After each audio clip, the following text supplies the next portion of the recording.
The experiment you were never supposed to notice. They told everyone it was just a normal room. Four walls, one clock, no windows. But psychology says the most dangerous traps don't look like traps at all. Six people were placed inside.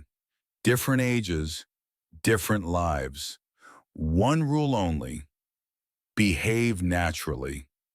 At first, nothing happened. Small talk, awkward silence. Then something shifted. The clock stopped ticking. No one panicked. And that's when the experiment really began. One person started doubting their memory. Another began copying behaviors without realizing it. Someone laughed at the wrong moments. Someone stayed completely silent. Psychology calls this forced uncertainty. When the brain loses patterns, it looks for leaders. Slowly, they all started following the quiet one, not because he spoke, but because he didn't. Minutes passed, or hours. No one knew. The room felt heavier, thoughts louder. Then a voice came through the speaker. Only one of you was being tested.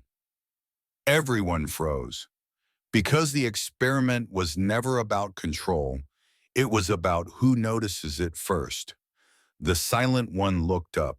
He smiled. The door opened. And that's when they realized the truth.